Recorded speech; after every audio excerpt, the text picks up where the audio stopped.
Meeting 5:15, I'd like to call August 22nd, 2024 Planning Commission meeting to order. Please stand for the pledge. Pledge allegiance to the flag of the United States of America and to the republic for which it stands, one nation, under God, indivisible, with liberty and justice for all.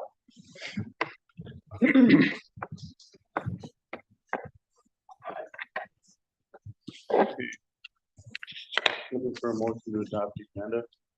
I'll make that motion. Motion was made and seconded. All in favor, signify by saying aye. Aye.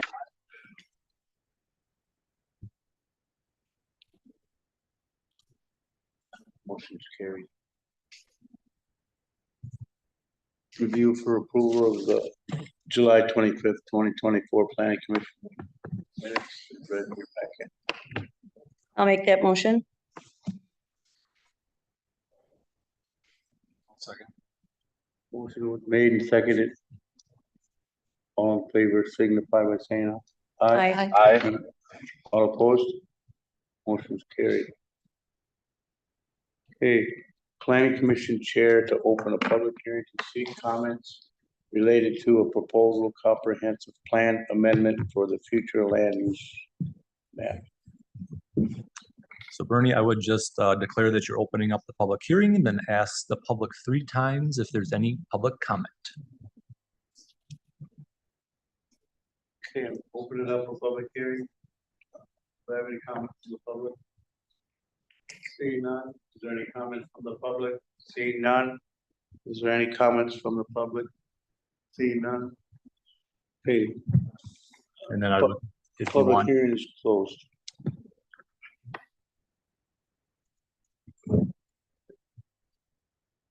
Okay, item number 5 is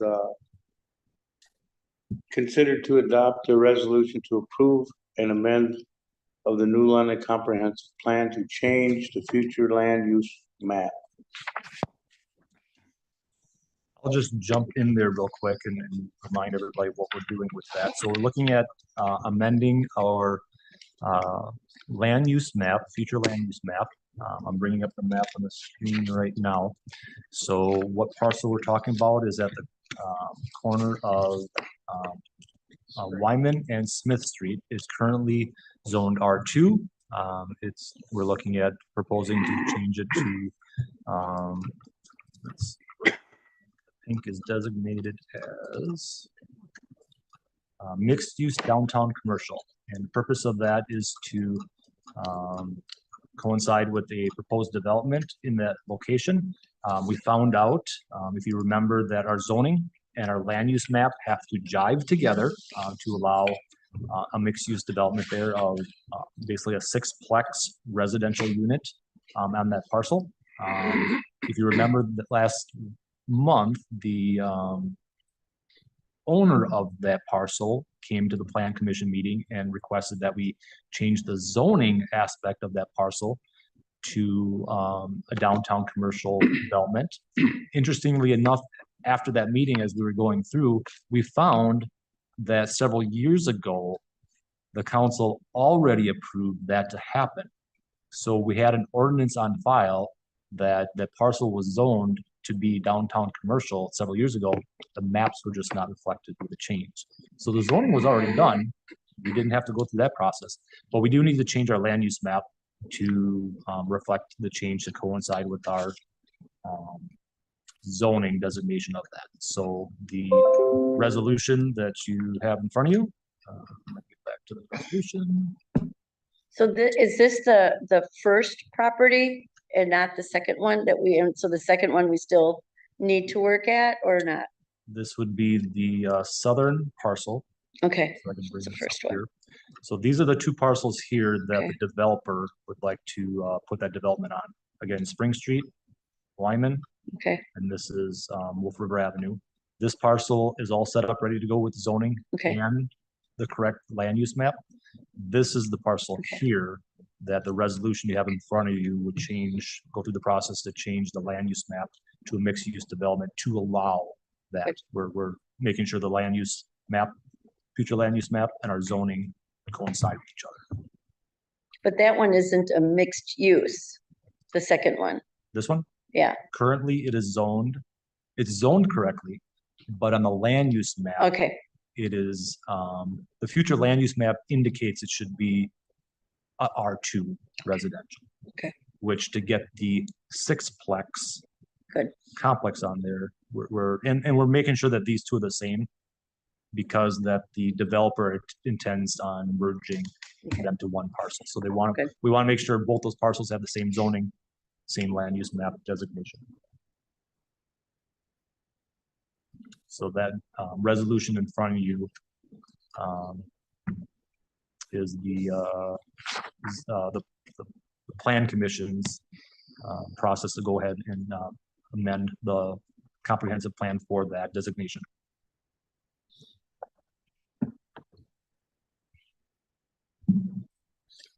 Any other questions? The people around there, they don't have, of course, there's nobody here come for the open hearing, so I guess apparently they don't care what the zoning gets changed to. Correct. And like I said, several years ago, when the zoning was changed, they went through a process. Those neighbors were notified per our municipal code. So they had to be notified of that zoning designation. And I don't remember the process, but obviously it went through at that point in time for the zoning change. That must have been when they had the co-op, had the gas station there or whatever. Retail I station. believe it was because one of the other neighbors' businesses were intending on buying both parcels and doing a development there, similar to what we're talking about. I mean, maybe not residential, but it was going to be a downtown commercial development. So that's why at that point in time, it was looked at for changing the zoning.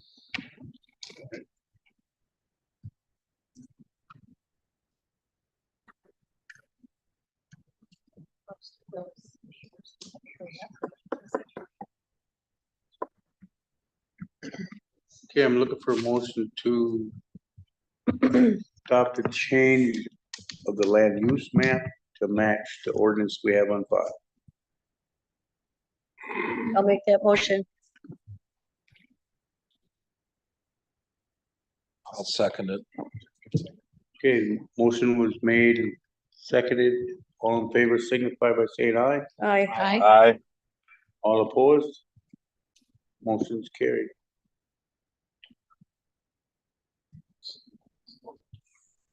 Okay. Continuation zoning code updates with Vandy Hall and Associates. All right, on our Zoom, we have Ben Worf and Scott Pedak from Enwall again, and we're going to continue our conversation that we had last week on our zoning changes. So Ben, just going to throw the ball in your court and take it away. Sounds good. Thank you, Chad. So at the last meeting, obviously there was several other agenda items prior to our discussion and introduction of some revamping of the zoning districts, the land uses and the bulk dimensions like your setbacks, height, and that type of thing.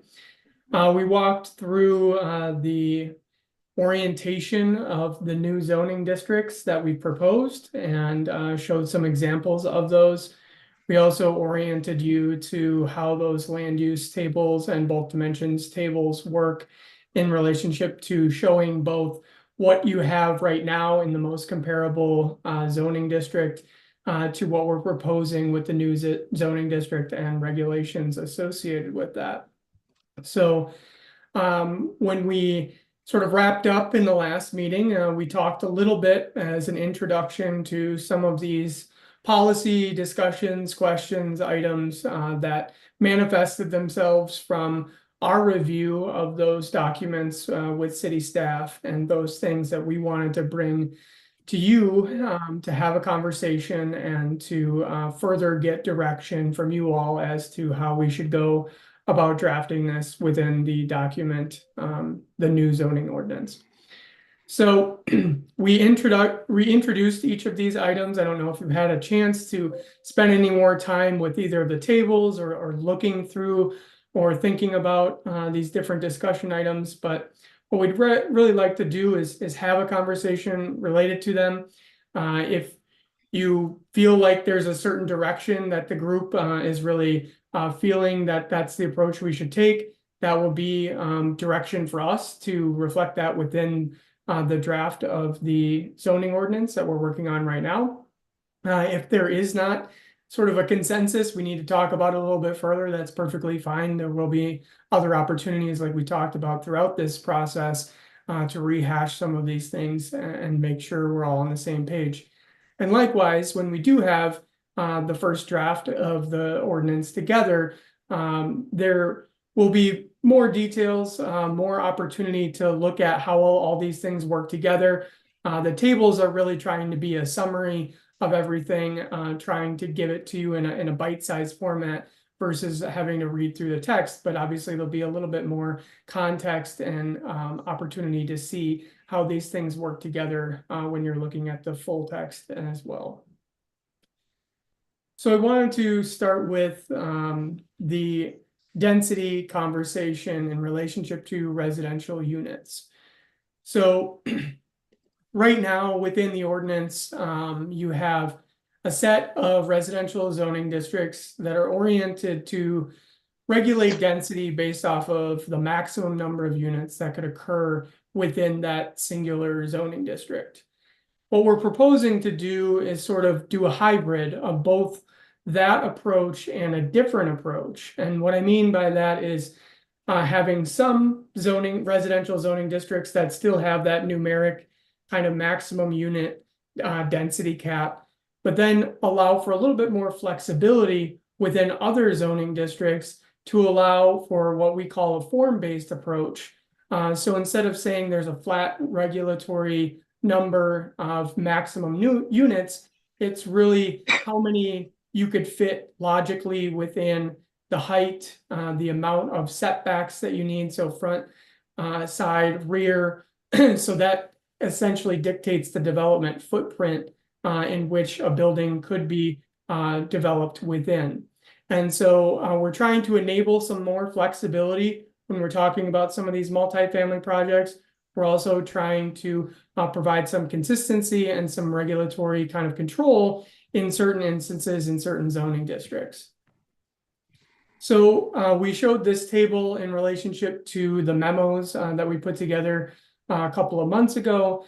And so this basically illustrates within your existing zoning districts on the left, which types of units are that maximum kind of threshold within each one of those districts.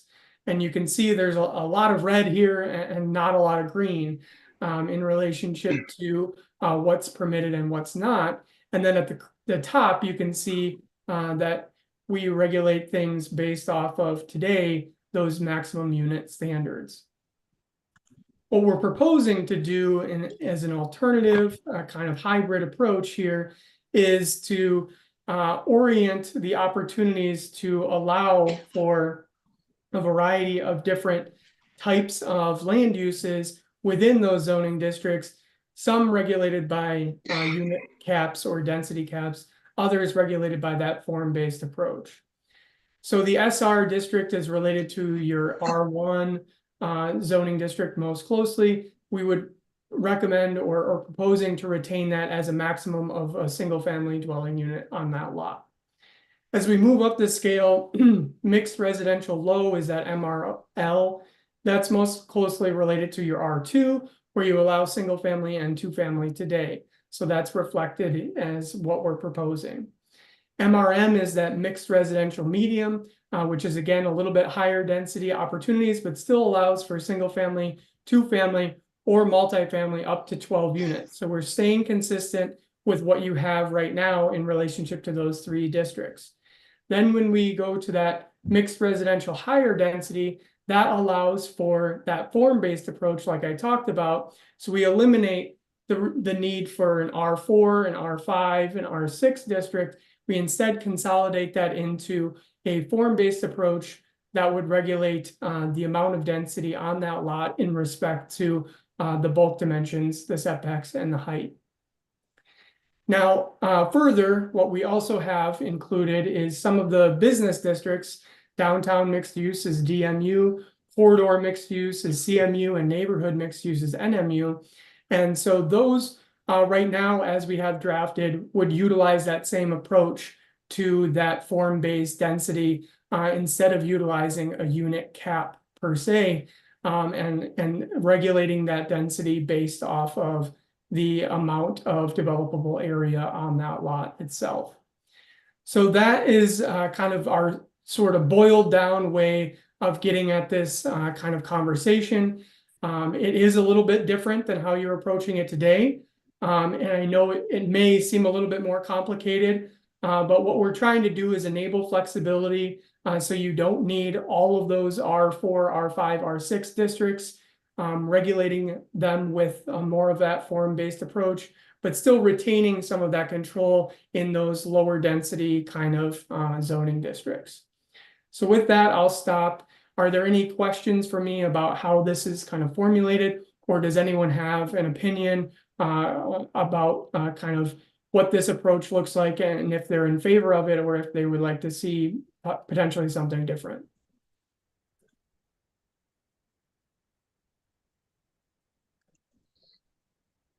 And the only question I have is like in the NMU Yes. district, you do allow like a two-family, but it wouldn't allow a single. It kind of stands out that only two-family would be allowed there, and you wouldn't be able to do like a sixplex. Can you kind of go in detail a little bit more with the philosophy behind that for the NMU? So that looks like okay, so we certainly could allow for single family in there, and I think we certainly could. The two family, and then I did miss one that it should say multifamily is also in that up to 12 units. So it should read like this. So basically, this is going to be where you traditionally would see potentially a house that's been converted into commercial on the first floor, or some combination thereof. It could also be sort of that corner store where it might be singularly just used as a commercial entity right now. And so we're trying to provide a little bit of flexibility, and I think ultimately we probably would want to allow single family in that zoning district as well. But basically what we're trying to do is allow for those mixing of uses, in particular in those kind of corner store opportunities, or maybe a small office being used on the ground floor to provide those kind of walkable opportunities for people in the neighborhood to potentially go to those different uses and be able to utilize the accessibility of them without being something that's very large scale like a big box store would be. It's more oriented to a neighborhood setting. Cool, thank you. Any questions? Other questions? Then I'm hearing none, so I guess continue. Okay. So this sort of is related to a little bit of what you guys just talked about with that comprehensive plan amendment, and talking about mixing of uses in the commercial zoning districts or business zoning districts. So right now, the B1, the downtown district, allows standalone residential with a conditional use permit. The other business districts do not allow residential to be a component of those projects or those buildings. What we're proposing right now is to allow for mixing of uses. So some non-residential component, most likely commercial, in the same building as a residential in those business zoning districts, which we changed the name to mixed use. And that is inherently to provide more opportunity to potentially allow those mixed use buildings to occur in a variety of areas, especially the corridors of the community where there may be, you know, increased accessibility, redevelopment potential, all of those types of things. The question here is, do we want to orient those business districts to only allow for mixing of uses within the building, or do we want to allow in those business districts the opportunity for standalone residential, meaning that there is no commercial component to those developments. There's two trade-offs here. One being that if we potentially open up the opportunity in the business districts to allow standalone residential, we may be losing opportunities for future commercial that may be used for residential purposes only. On the flip side of that, we know that there's a housing issue. We know that we want to address it in a variety of different ways, and this may be opportunity to enable some of that to take place. And that could occur both within a mixed-use building, or it could occur as a standalone residential opportunity. And so just wanted to get your view and your perspective.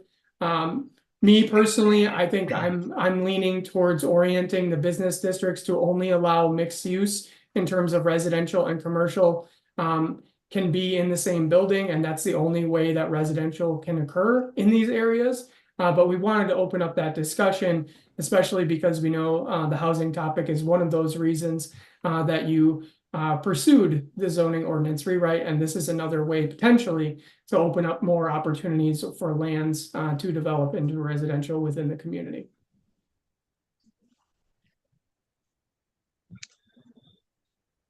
So I'll kind of kick that thought process off. So in our current downtown, say the downtown corridor, North Water Street, I don't think we'd really want to allow a building on North Water Street to be strictly 100% residential, because you want your commercial in the first floor. That makes sense. So that'd be a multi-use type facility. But then I'm thinking, say for example, right behind Water Street Vintage, we have that apartment complex back there. It's right off the downtown. Do you guys like that? I think, Ben, correct me if I'm wrong, if there's, I don't know if you can envision that, but Ben, why don't you let me share my screen here once and I'll kind of Okay. bring that up. So that I can.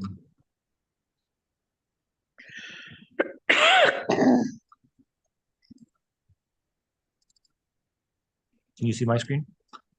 Yep. So in our downtown, like I said, we've got this stretch here. Clean this up a little bit.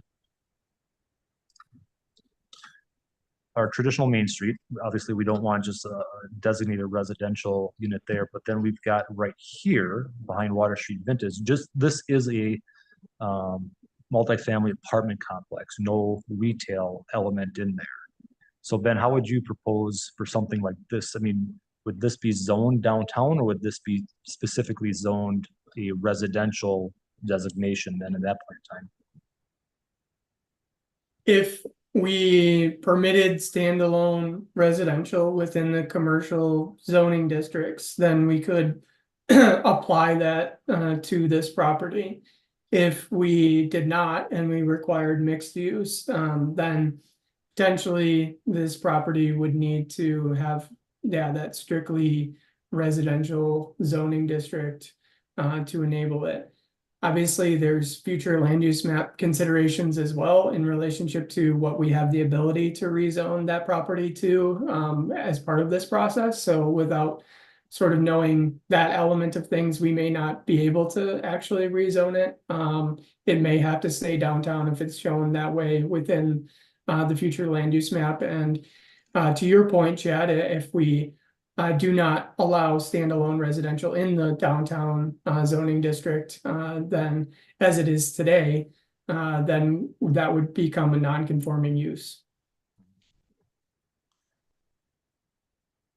So personally, just to kind of throw a thought process forward, I kind of agree with Ben. I mean, to try to make the designation of the downtown district strictly multi-use. It has to be multi-use to have the residential element in there. If we want to have, you know, there's something back here that needs to be, you know, another apartment complex, then in Ben's case, one of the things we're trying not to do is we're trying to eliminate as much of the conditional grants. We would like to have everything as, you know, by right.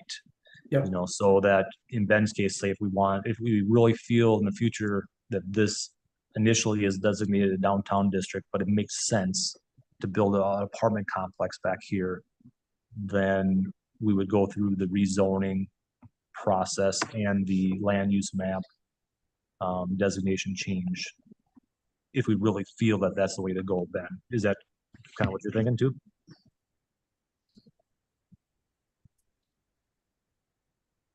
Ben, is that kind of what you're thinking then as well? That if we really decide that if there's a, you know, residential unit back here, that eventually that it makes sense to put just a multifamily unit back here, hypothetically, we would go through the rezoning process, and that gives us the ability to really consider that change. Yeah, so I think I wholeheartedly agree with you, Chad, to maintain the character of Main Street and your core of downtown. I would not advocate for allowing standalone residential. You want to see that mix of uses within those buildings, and activate, especially the street level, with a commercial entity or non-residential entity of some kind. Behind Main Street or north along the corridor, any of those types of areas, I think, is a different conversation in relationship to, you know, say a portion of that festival kind of shopping center area. Ultimately, there's an opportunity for that to be redeveloped in some portion to not be a strip mall and instead be a standalone apartment complex. Would we be comfortable with that occurring? If so, that could be part of that, you know, commercial zoning district that would allow for that to occur. Likewise, you know, what you said, Chad, is inherently we would still have the zoning district built to enable it. So you would have to go through the process of rezoning it and potentially a future land use map change to make it possible.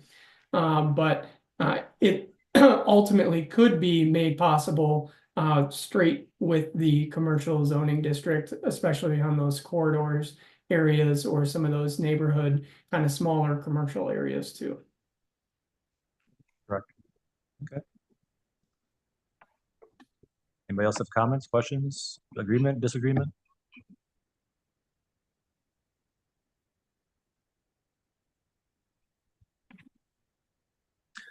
Hearing none, I think we can just keep on going. Okay.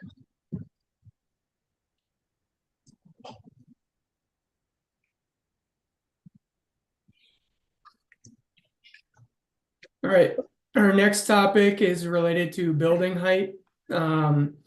What we looked at was partially, you know, what is the fire department's ability to serve the maximum height within the community right now, and staff confirmed that that's 75 feet. Today, there are 2 zoning districts that have 75 feet as the maximum height, that being downtown, the B1 district, and then your industrial districts. We're proposing to retain both of those 2 existing maximum heights. However, in a couple of different zoning districts, we're proposing to increase the height for the reasons of allowing for multi-story development to occur. In particular, I think Dave raised a good point, and he can articulate this as well, where there's areas that the floodplain needs to be overcome in relationship to the ground level of those buildings. And that increases inherently the height of the building because that first floor needs to come up. Then we need to appropriately accommodate the ability to have 3 or 4 stories above that. And so the 40-foot that you have right now for the R3 zoning district, for instance, we're proposing to bump that up to 48. Inherently, it's the same amount of stories that we're trying to accommodate, but the kind of floodplain issue that Dave brought up in relationship to that is one way we're trying to mitigate potential issues where somebody might have to go 42 feet because they had to raise the elevation to accommodate something like that. But they're still trying to accomplish that 3-story, 3.5-story type of structure. The R4 zoning district is right now at 40 feet. However, I believe there's at least one building within the community today that is larger than that in terms of the height. And so when we're talking about allowing for a little bit more density in that zoning district in particular, which will become the mixed residential high density zoning district, bumping that up to allow for that to be a little bit taller in height at 5 stories, 5.5, kind of that space is both reflective of that one taller building you have and some of the newer development that you're seeing, and potentially just allowing for that flexibility in a variety of different spaces. That same approach is then applied to the 2 other commercial zoning districts. And then, like I mentioned, retention of the maximum height for the downtown and the industrial. So what we're proposing to do is not dramatically change the height in many of the districts, I would say, outside of that existing R4 zoning district. We're really just trying to enable opportunities where we hopefully don't run into a situation where we're 2 feet over that 40 and we run into a sticky little having to do a planned development for something as trivial as that.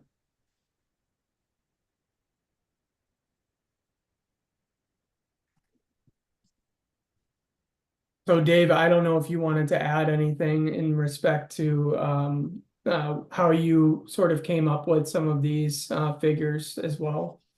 Well, it's just if you had, like you said, a 3.5 story, just to have some underground parking, because we're kind of limited on parking as it is. To, like you said, maybe just allow some more flexibility. I don't see in this having a lot of these, but it'd be nice to have that ability if because we would still go through a process of site plan review and stuff for something that we thought might or might not work on a particular parcel.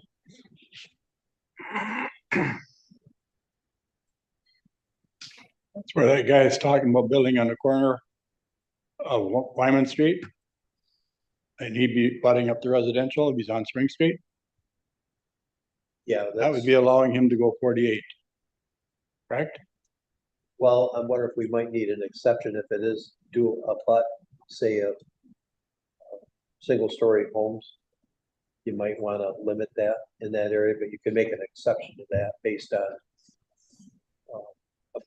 adjacent properties.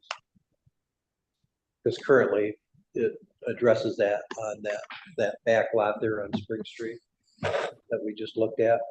There's, resident single families right next door to that. So that where we're going to be limited on height a little bit. So that particular lot, we've got that parcel is being proposed. The front half would be a mixed use retail first floor, 3 floors of residential. The back side of the same lot would be a 6-plex, 3 stories of residential. Ben, can you back up to that slide that had the allowable residentials in which districts? Forward one more. This one or? No, the one with the X's. This one. So I'm assuming that the parcel in question, we would do a CMU. Is it? It's the downtown zoning district right now? It is going to be downtown, but it's that one that's right off the downtown. The one we talked about with the comp plan amendment tonight. Right, but it's zoned downtown today. Yes. Yeah. And But it's planned to in stay your- that way or not? well, in your table, to our last conversation, if we did a DMU and we did not allow any standalone multifamilies, it couldn't be the DMU. It would have to be a CMU, correct? If we allowed standalone residential in that as well, more likely I Or NMU, actually, right? would guess it would be the neighborhood mixed use, the smaller scale, yes.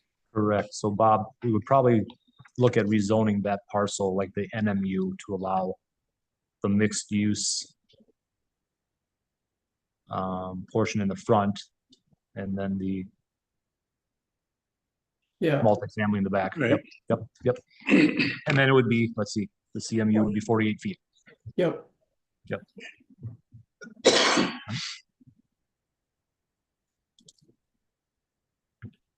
Okay, that makes sense. Now, are those also saying where it's got the little hashtag up there, not hashtag, the little, Asterisks? yeah, the asterisks or the is it ampersand, whatever that is called. Mhm. Where the CMU, where they all have on the proposed max height, where it says 48, but then down on the bottom, it says 40 adjacent to residential. Is that what that means? What does that mean? Today, right now, in the B1 district and in all of the industrial districts, it's 75 feet if it's not adjacent to residential, and it's 40 feet if it's adjacent to residential. We are proposing to remove that provision, but we could add it back in if that was something that the Plan Commission decided. The reason I'm proposing to remove it is because situations will occur inevitably where the height of a certain project may be dictated by what's next to it today, but that land use could change, and then that building could have been higher or could have accommodated more as that, you know, the city changes and land uses change. So I get it, why it's a provision. I've seen it in other codes. If it's the route we want to go, that's fine. The ultimate situation you run into is though that land uses don't stay the same forever on properties. And by limiting the ability for someone to do something today because there's a residential property next door, may ultimately not have a residential property next door in 5, 10, 20 years from now. And so it may have the ability to mitigate a potential situation potentially today, but ultimately in the future, nothing is stagnant. And so that it may be limiting it unnecessarily in some respects. So it's one way to provide more flexibility to eliminate it, but I totally understand why it's there and if that's the route that you guys want to retain. And I We think talked about that. We could address a little bit of that in our landscaping plans. So if there is one currently that's going next to a residential, that they have to create some type of buffer there to kind of soften that change between the two properties. So Yes. you can address that in other ways to make it less of an impact on them. And the perfect example is the Franklin Park Apartments. I mean, that's the taller structure right next to residential. When I drive by it, yeah, it's taller, but I don't see it being a skyscraper next to residential there. So I mean, that's acceptable in my mind, I guess, you know, moving forward with that. Mhm.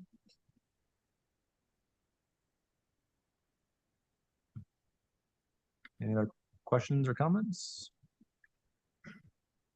All right, you're none, then keep going. Okay. So as you are all familiar, there's an increasing number of requests to build personal storage facilities or personal storage units within New London and probably the neighboring towns as well. This is something we see all over the place. It's not unique to New London. It's a situation where this is a really, really cheap product to build. It's a cash cow in the long term. And so people realize the opportunity of trying to enable this as something of an entrepreneur or even a small business. There is a space for it. We understand that people need additional storage. The issue that presents itself is that if our entire commercial corridors are filled up with personal storage, where are there opportunities for other types of uses that serve the community, whereas these provide very little tax base and provide very little community benefit overall.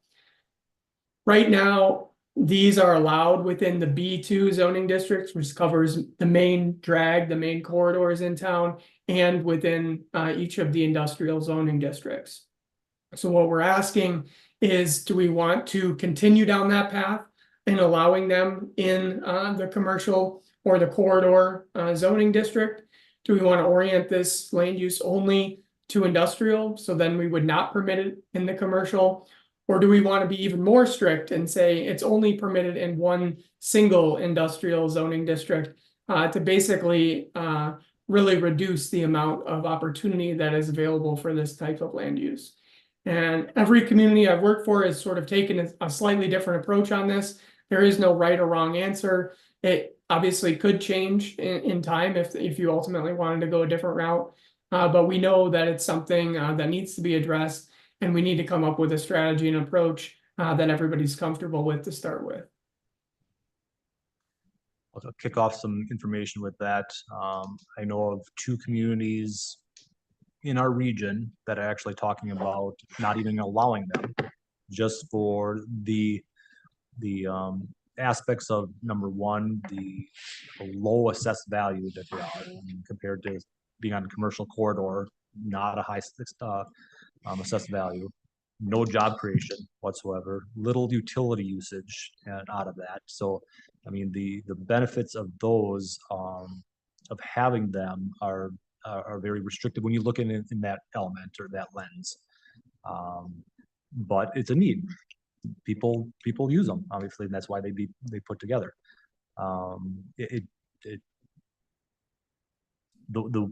The ones that are put on the north side of town, that's right, north of Walmart, yes, it was allowed by right in that aspect, but it just, that, in my opinion, I'll throw it out there, that's commercial development. That should have been retail space or commercial development there. So, where we want to put them, they're like Ben said, they belong somewhere, but where is that? Do you want to just allow them by right in our industrial park, and then they can just start going up there in our industrial park and filling up? Or I'm kind of leaning towards, have you guys consider creating a district specifically to allow them, and then you have the choice where they go. Someone can propose it, and then you do a zoning change to allow that specific where it makes sense. I'll kind of throw that out to you guys to kind of continue that conversation. I tend to agree with you, Chad. I think, the city only has so much land, and for it to be developed into storage is not the direction the city wants to go. We want to grow as a community and offer other things. I think those are going to take care of themselves, but I think the city needs to take responsibility and limit that as much as we can. So I tend to agree with you that it would be nice to, allow those conditional type setting. Yeah, and it wouldn't be conditional grant. It would be a zoning change to allow that to that specific zoning designation, like the north side of Hillshire Drive. Is that where we got the last ones? Yep. That might make sense there. That's in that case, we would have rezoned it to allow that because it made sense. But our commercial corridors, or even in our industrial park, I don't know if we want to allow it by right in our industrial park. Where would you suggest it to go then, as far as Outside of the city. outside the city, right? I mean, I realize that, I would- but North side of Hillshire Drive, he Yep. has to put them there. That land was just.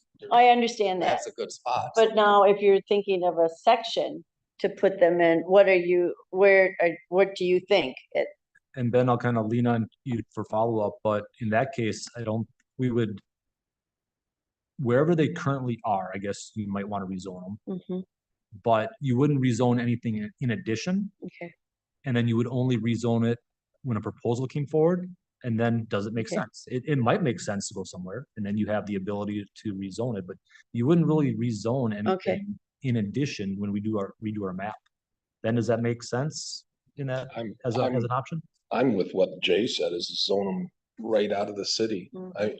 And what you said, we get not much tax base, it takes up other development, no No job jobs, creation, no utilities.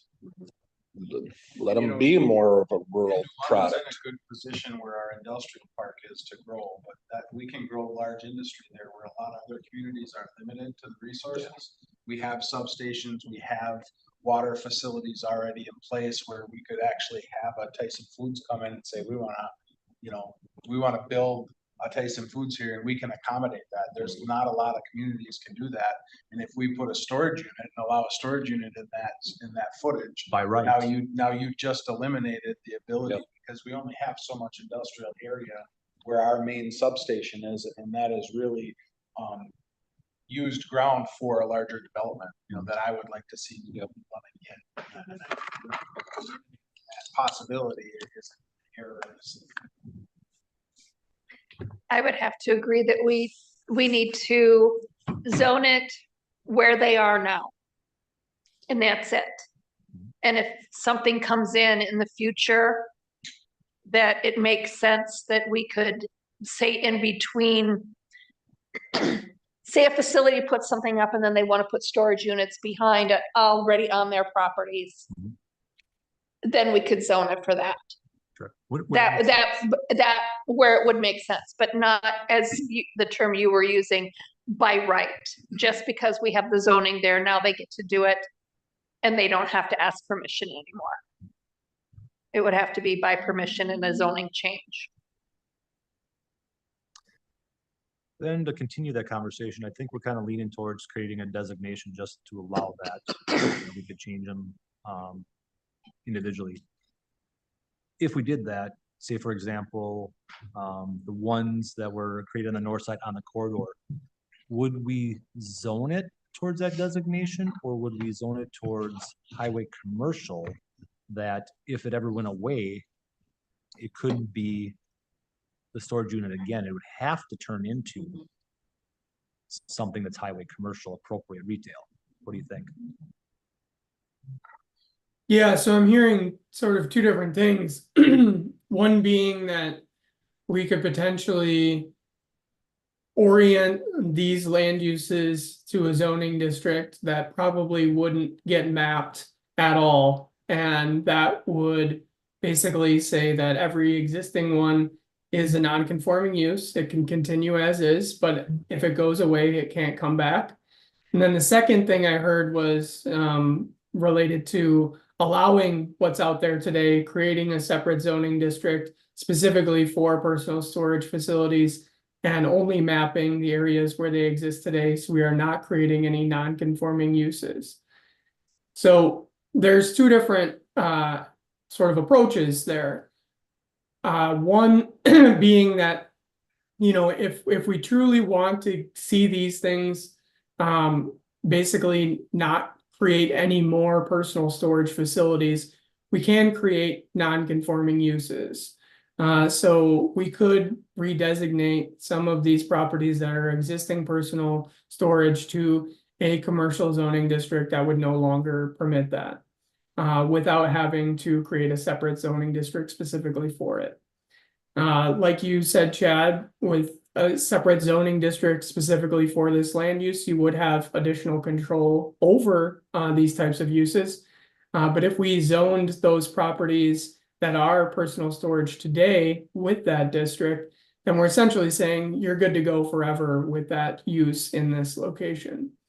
So there's pros and cons to both of those types of approaches. One thing that I've done more recently is a community, different scale and size as you guys, a little bit bigger, has a lot more development going on. Basically what they did is they only allow personal storage facilities within the heavy industrial zoning district, which they knew was not going to be mapped and probably would never actually get applied to anywhere in the city, basically eliminating that from taking place in the future. All of the existing ones that are there today allowed to stay, but if they go away, then they're gone for good.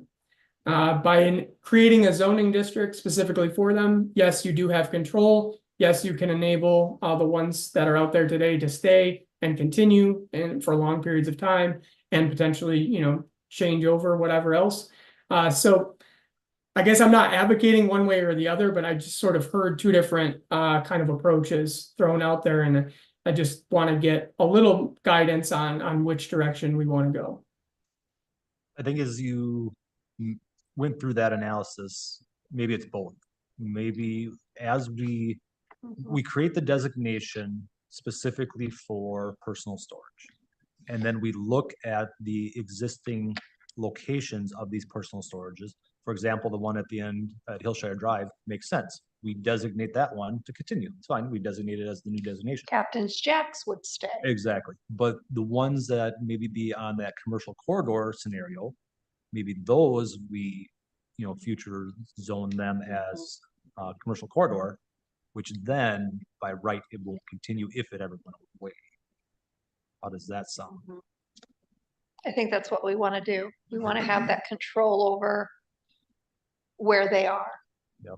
Yeah. And the ones that make sense today, Mhm. you leave them. The Yeah. ones that we would like to see something in the future, then we zone it something else, and then it's non-conforming use for the time being, and then if it ever, it's fine for now, but if it ever did go away, then we put it, it changes into a use that we want. Yeah. Okay.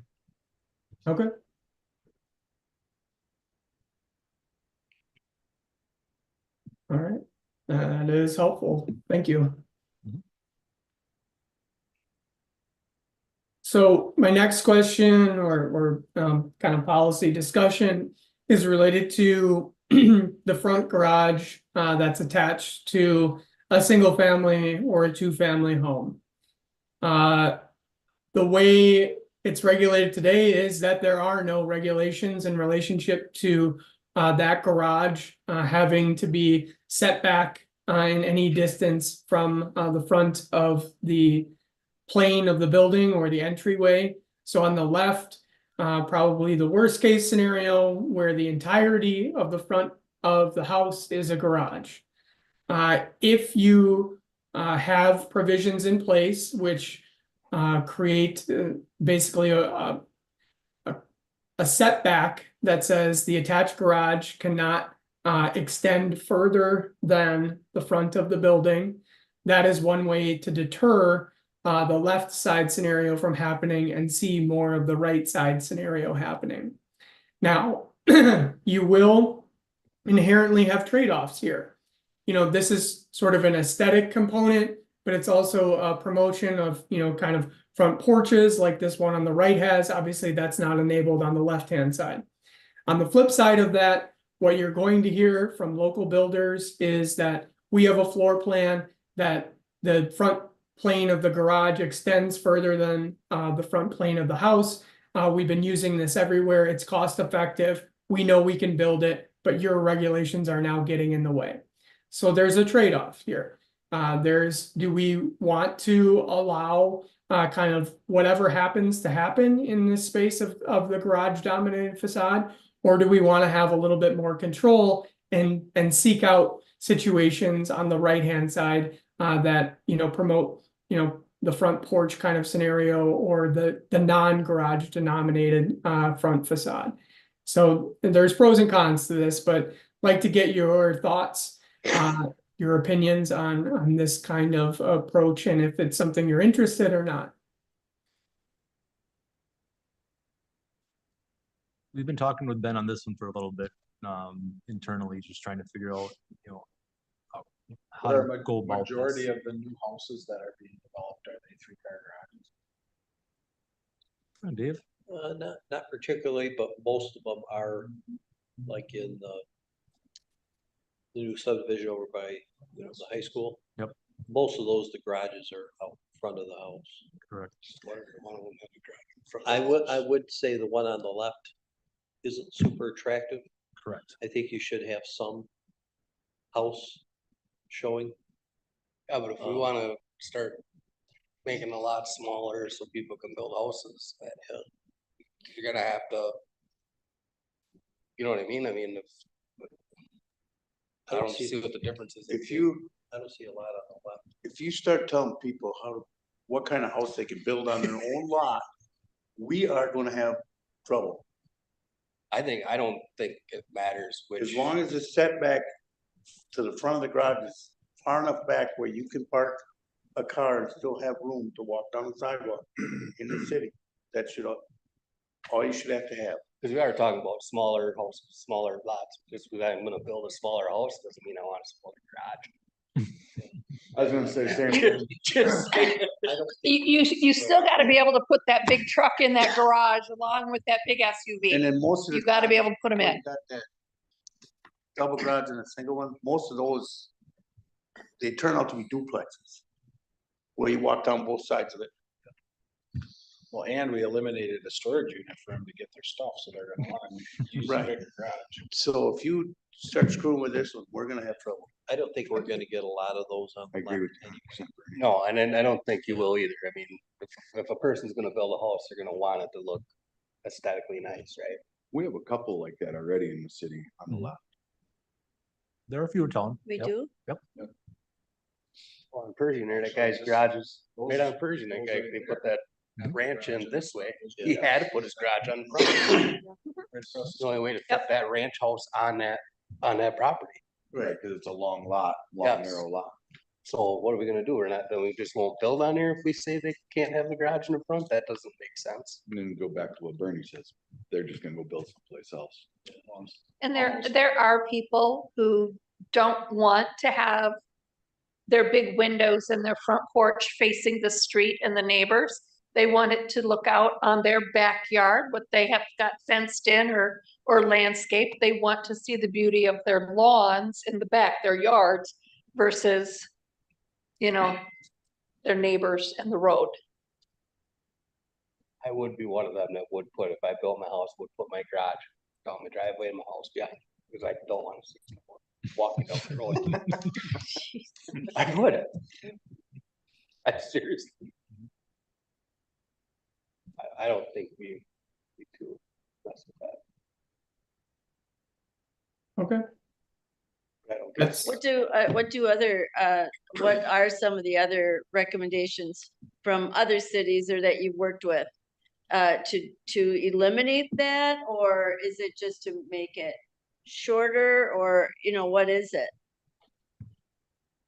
it? so some communities use this setback approach, others use a percentage of the front facade. So, for example, like, less than 50% of the front facade can be the garage, and that sort of tries to accomplish the same thing. And then some communities choose not to regulate this at all, for the reasons that you all, kind of threw out there. So I don't think there's an end all be all, like everybody's doing this one thing. I present it as an option because some communities feel really strongly about this and others do not. And so I wanted to get a feel for you guys as to which approach you feel comfortable with and what you would want to pursue.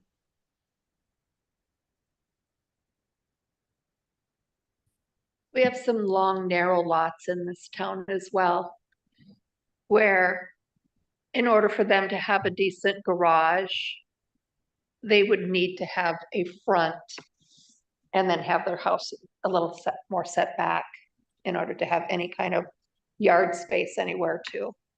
Okay. All right. I appreciate it. That is clear direction. We will not have that setback in the draft of the code. And if we do want to have that conversation again, we're welcome to it, but we'll keep it that way for now. So the indoor institutional land use, we talked a little bit about this in the last meeting. Basically, what you've had in your experience in the community is some of those premier kind of commercial properties being turned over to a religious type of use or some other nonprofit type of use. And so what we need to do is figure out where those indoor institutional type of land uses are permitted, whether that's within the commercial areas, industrial areas, institutional areas. And so we have this new land use. It's called indoor institutional and includes libraries, museums, community centers, government buildings, schools, churches, and hospitals. And a lot of these uses are going to be mapped with that new institutional zoning district. However, in a lot of communities, we've allowed indoor institutional to occur in other zoning districts besides just the institutional.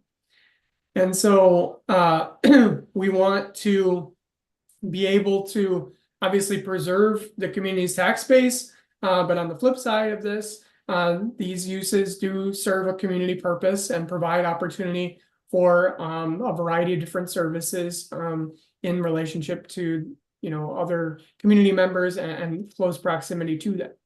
So is there a direction that this group wants to take with regulating the indoor institutional, knowing in that blue box, basically, we need to have some further discussions with the city attorney about which direction you want to go to see if it's in compliance with these federal regulations related to religious land uses, and make sure we're in, you know, kosher with that. But generally speaking, is there a direction or orientation you want to direct us on to start with? Ben, we're gonna have to talk to our city attorney a little bit. Obviously, like you said, we're going to designate existing areas where they have either nonprofit or religious activities. We're gonna designate those as indoor and institutional as a land use.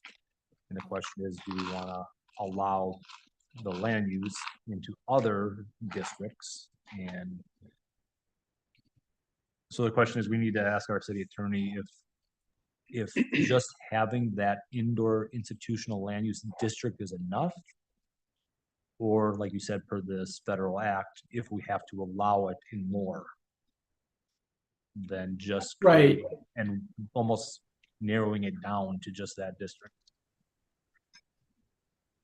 Right, so whatever we end up doing, we're gonna need to see, you know, his opinion and what he feels comfortable with, but I know that this was a topic of conversation at several of the past meetings, and so is there a direction that this group collectively thinks we should pose to the city attorney to start that conversation?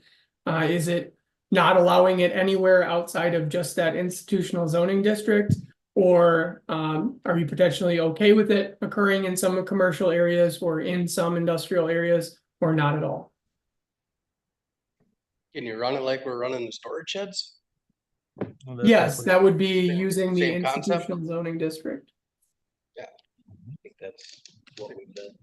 Several meetings that we spent on that. That's Here, I think that was I the think we- consensus of the group to kind of limit that to those spaces. And then again, if an area makes sense, hypothetically, then you rezone it to the indoor institutional land use district to allow it. But again, like Ben was talking about, we have to talk to the city attorney. You know, so to Ben's point, do you want us to try to narrow it down and see if we can go that route, or if you guys are okay with the philosophy of allowing it in all the commercial areas, all the industrial areas? Any more thoughts? I think we need more information on it from the attorney. At least I feel like I do. We gotta be careful. I mean, we do. I mean, we've got to obviously, where there is institutional land use, we've got to zone it that way. But how we can regulate it otherwise, I need more information before I can decide. So I think hearing what was just talked about, Dave and I will go to the city attorney. Kind of pick up a little bit more, see what he feels comfortable with this, whether we can just do a specific land use with that district, or if we need to, you know, add in more of these commercial industrial areas if that is necessary to comply with the blue box. Yeah. Nope, that makes sense, and that was going to be the next step anyway, but obviously we'll continue this discussion after we have that conversation. Cool. Okay, well, thank you all that we got through each of those different questions. Appreciate the conversation. We will continue drafting on the draft zoning code and get that together. And hopefully in the next couple months, we'll be reviewing that together. We'll have a set of policy questions and discussion related to more of that element of things. And then we'll move into the second part, like we talked about, of the zoning code and do the same thing. So this process will continue. You'll see us over the next several months, but appreciate everybody's time tonight. Thank you. Thank you. Thank you.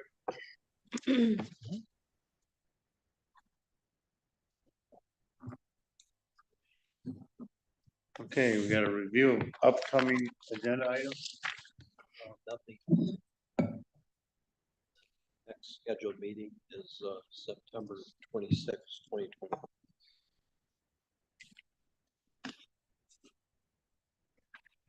Being nothing more on the agenda, I would looking for a motion to adjourn the meeting. I'll make a motion. I'll second it. Motion been made and seconded to adjourn. All in favor signify by saying aye.